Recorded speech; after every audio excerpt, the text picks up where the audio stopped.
앞 시간에서 정동은 19세기 말의 한국형 지구촌이라는 것이 인상 깊었는데요.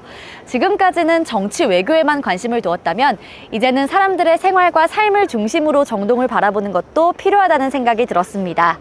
그럼 오늘은 어떻게 세계 문화가 정동에서 만나고 하나로 섞여서 새로운 문화로 탄생했는지 알아볼까요?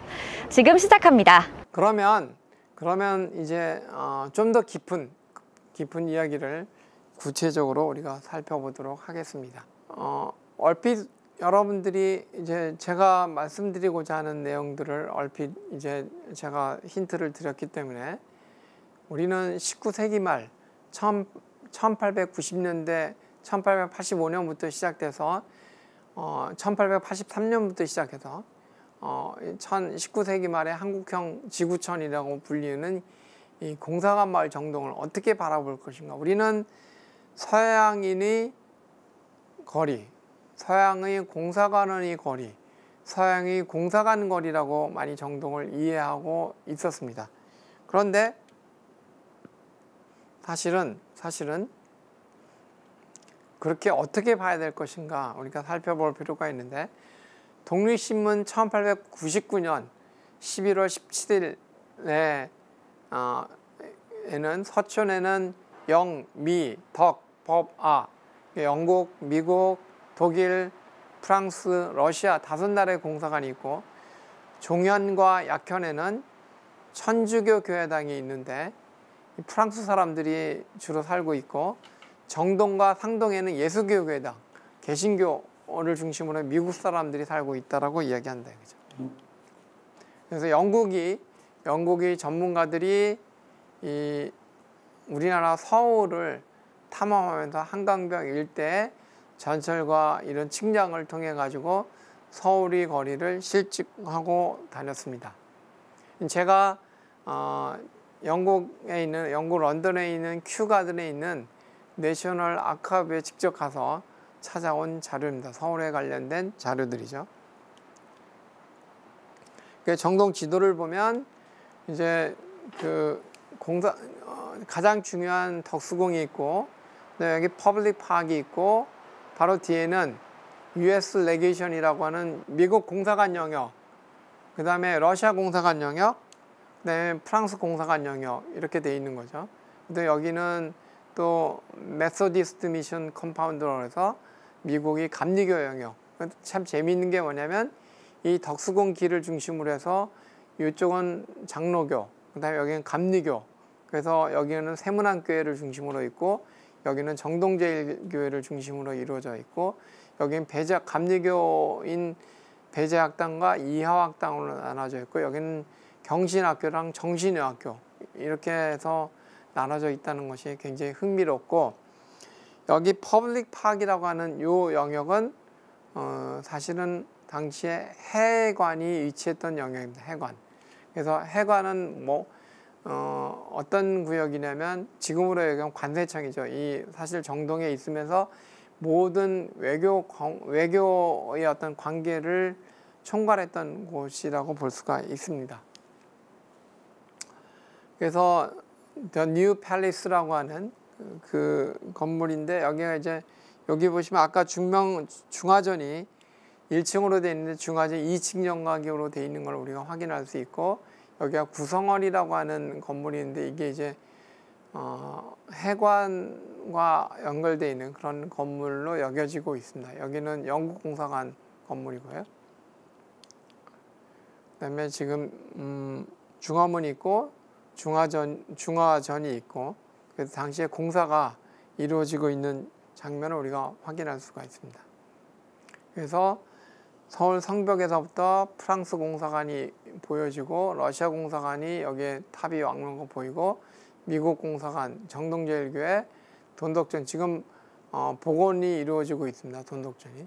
위치는 사실은 돈덕전이 정확한 위치는 아니에요. 왜냐하면 고종이 돌아가신 다음에 1919년에 돌아가신 다음에 덕수궁 매각설이 돌고, 그 다음에 덕수궁 일원을 부분적으로 이제 매각을 하면서 도로를 놓게 됩니다. 그래서 이 돈덕전 영역이 회철이 되면서 이동을 했는데, 지금은 이미 이제 덕숭 로타리에서 이 구세권 해관 쪽으로 오는 길이 원래는 뚫려 있지 않았는데 그 길이 낮으면서 이제 돈독전이 허물어지게 되는 거죠. 그 다음에 이제 영곡공사관이 보여지고 있고 중화전이 보여지고 있습니다. 그래서 정동 일대의 옛날의 모습을 우리가 볼 수가 있는 거죠. 1900년대.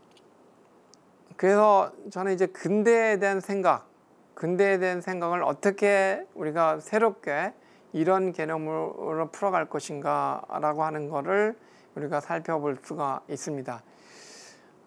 저는 이제 제가 2008년도에 배재학당 역사박물관을 개관을 준비하면서 저는 제 어떤 그런 박물관을 준비하는 과정이 의문으로 이 최초의 서양식 근대교육, 우리가 중고등학교 때 이제 교과서에서 역사 시간에 배재학당이 우리나라 최초의 서양식 근대 교육기관이라고 우리가 배워왔는데 그게 무슨 의미를 갖고 있는지 잘 이해하지 못했어요. 그러니까 서양의 아펜젤러 선교사나 언더우드 선교사가 와서 교육을 했다. 그래서 서양식 근대 교육이 시작됐다. 이렇게 생각을 하는데 그게 과연 그게 무슨 의미가 있는가 이렇게 생각을 했었어요. 그런데 저는 이제 제가 박물관을 준비하면서 전시를 준비해야 되기 때문에 그런 의미가 무엇인지를 설명하지 못하면 전시가 되지 못하는 거죠. 그래서 저는 이 서양식 근대교육의 의미가 무엇인가를 공부를 했어요. 그랬더니 저는 엄청난 충격을 받았던 거죠. 뭐냐면 우리가 동양식 교육이라고 하는 것은 우리가 왕한테 충성하고 부모님한테 효도하고 어른을 공경하고 주로 인간관계에 있어서의 어떤 예의 범절 이런 것들이 중심으로 해서 교육이 이루어졌어요. 그런데 아펜젤러가 오면서 교육은 그런 것들 중심이 아니고 교육이 물리학, 생물학, 화학, 음악, 미술, 체육, 세계사 이런 것으로 바뀌었어요. 그러니까 어떤 대내적으로 우리 부모님한테 효도하고 이런 관계, 인간 근본의 그런 교육을 통해서 이루어졌다고 본다면 이 서양식 근대교육은 실용적이고 분석적이고 분명하게 실생활에 필요한 그런 내용들, 또 세계사와 그다음에 음악, 미술, 체육, 나의 실제적인 생활에 도움이 되는 그런 교육을 진행하기 시작했습니다.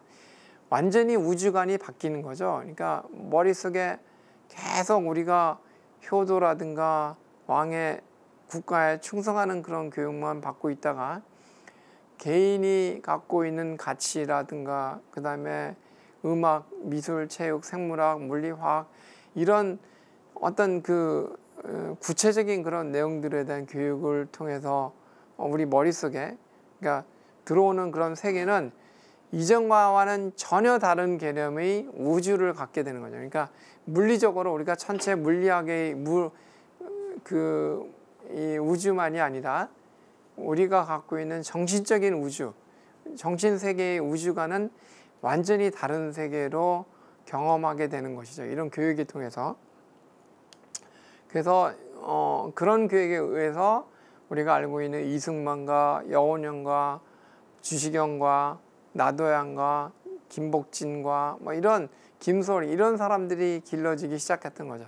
그런데 아펜젤러가 이게 그 한국에 와서 교육을 하면서 엄청난 충격을 받았는데 뭐냐면 서양은 분석적이고 그 다음에 계량화되는 교육에 익숙해 있는데 우리가 제가 좀 전에 말했던 충성과 효도와 이런 인간관계 이런 것들은 근본적으로 종합화하고 개념화하는 그런 훈련을 하게 되는 겁니다. 그래서 분석적이고 계량적인 내용들을 종합하는 능력은 한국 사람들, 동양정신, 동양적 사고나 동양적 교육이 굉장히 중요하게 영향을 미쳐서 서양식 교육을 받았던 당시의 동양인들은 오히려 서양인들을 초월하는 이런 선각자들로 길러질 수 있는 바탕이 되었다는 거죠. 그래서 동서양 문화의 학문과 동서양 문화가 결합되면서 새로운 문화가 만들어지는, 새로운 문화가 꿈틀꿈틀거렸던 곳이 바로 정동이었다라고 하는 것이다 이거죠. 제가 오늘 바로 말씀드리고자 하는 가장 중요한 내용이 바로 여기에 있는 것입니다. 그래서 이 아펜젤러는 한국의 전통 문화를 기반으로 해서 기독교 정신을 함양한다고 하고 있습니다. 즉 뭐냐면 일방적으로 기독교 정신을 전파하는 개념이 아니라 한국이 갖고 있는 기반의 문화를 바탕으로 기독교 정신을 함양한다고 이야기하고 있습니다. 이게 제가 정동에서 바라보는 아주 중요한 관점인데, 정동에는 또 하나 근대의 가장 커다란 성공을 이룬 게 있는데, 저는 한글이라고 하는 것이 정동에서 만들어졌다고 생각이 됩니다. 우리가 생각하는 세종대왕의 훈민정음은 당시에 여성이 서간문 형식으로 사용이 됐어요.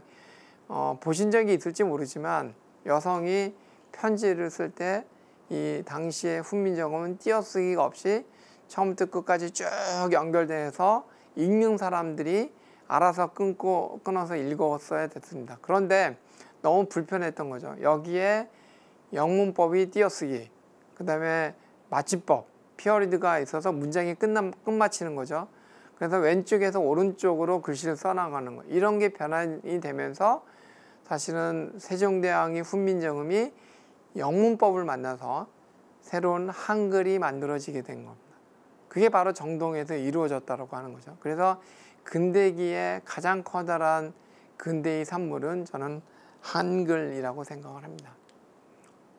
그래서 결국 말하면 이 정동에는 동양 문화와 서양 문화가 결합되는데, 결합이 처음부터 그렇게 쉽게 되는 건 아니죠. 처음에 이질적인 문화가 만나서 충돌이 벌어지고 또 충돌이 되면서 융합이 돼서 새로운 문화가 확장되는, 그래서 새로운 세계 문화에 기여하는 곳이 바로 정동이라고 하는 것입니다.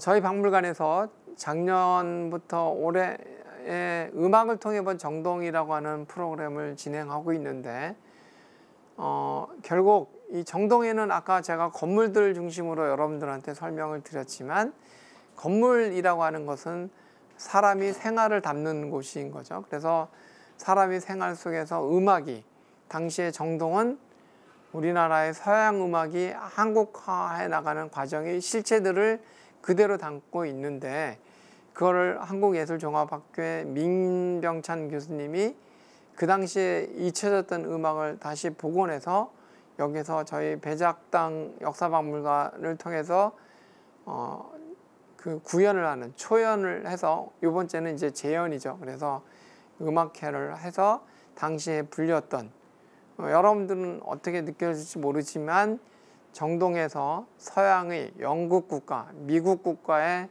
우리나라의 정서를 담아낸 가사를 그 안에 붙여서 우리나라 사람들이 노래를 불러왔다는 것이죠. 그러니까 서양의 음악의 악보에다가 우리의 어떤 민족적 정서라든가 우리의 바람, 뭐 상황이 만수무강을 기원하는, 그러니까 왕의 고종이 만수무강을 기원하는 그런 내용들을 그 안에 담아내면서 이 음악이 한국화하는 과정을 거치면서 그게 찬송가로 바뀌고 오늘날의 음악까지 발전시켜서 오늘날은 뭐 세계 콩쿠르에 대해서